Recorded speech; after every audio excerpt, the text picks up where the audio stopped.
Well, 8 years ago it was definitely a homebrew operation. Why don't we take a trip through the time tunnel and see what's evolved in the Apple II line in the last 8 years.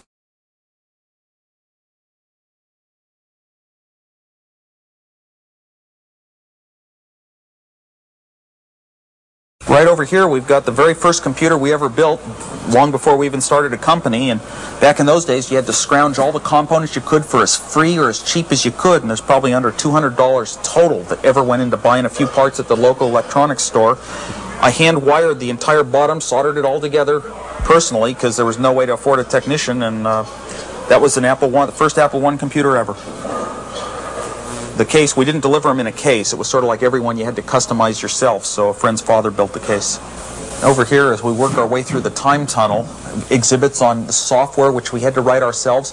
Couldn't afford tools like assemblers, so we had to learn how to assemble it ourselves by hand on paper. And it was a very unusual experience for such a successful product. Got examples of the interface boards that we had to design to plug accessories into the first Apple II computers. Here's an Apple I PC board.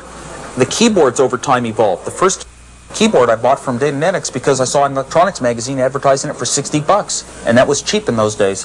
And we evolved it over the years and added features and keys. The cassette tapes were how we stored our software in the original days because we didn't have a floppy disk until about a year after we introduced the Apple II computer. And way in the corner is an example of how you had to customize every individual Apple I because we did not supply a case with the computer. And that would be the first, we originally conceived of these as the Apple I and the Apple II as the first portable computers of all time. And of course the word has changed over time. Here we got some examples of different color plastic cases we played around with, and I think we chose the right one. And up on the wall are a couple schematics of the Apple II computer, which are kind of interesting because the first schematics were all on dozens of sheets of paper, and you'd save a chip so you'd throw it out and redraw it. But eventually you have to draw it kind of nicely on a lab bench. And so I hand drew these. You had to draw your own. We couldn't afford technicians or draftsmen. And then you just shade out the lines. Every time you connect a wire on the board, you draw it out so you'll get everything cooked up right. And this was the first Apple II schematic. It's on Hewlett-Packard paper because in those days you had to borrow what you could get. This is our new Apple IIc computer, and it's sort of a culmination of a lot of thinking, particularly that Steve Jobs had in the early days. We would argue, I said the Apple II should have 8 slots, and he said it should only have a couple, and that was about the only argument we ever had. After all these years, we can finally define what almost everyone wants in a computer, and by building it in, it's cheaper.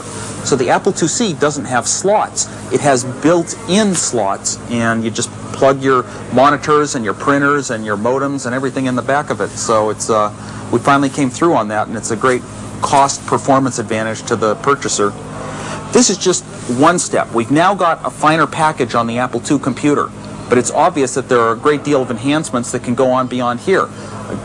We've built a mouse into the Apple IIc because we believe this is the year of the mouse. A lot of the software products that are being offered out here today introduce new software for this product showing where the line is going. You can even buy hard disks that plug into the Apple IIc now. So in future years you can expect quite a bit of expandability. This is our millionth Apple II computer, and that's why it's gold. And a million sounds like a large number, but you remember number 1, you remember number 100.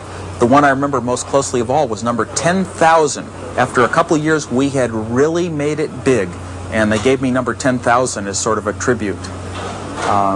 This is number 1,000,000 of the Apple IIs, and that'll probably seem small in a couple of years.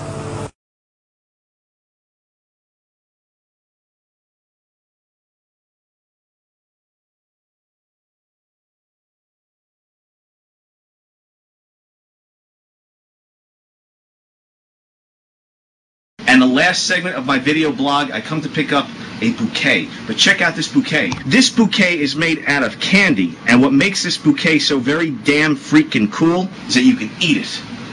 I clean up good, right? And from all my geek friends, here's this 22-year-old Lisa computer, and God knows what is this, like 15? Nextcube, right? There it is. I do have these 2 pieces of fine equipment. I will be booting them on film. You will see these things working, maybe, maybe not. They might blow up. Cool.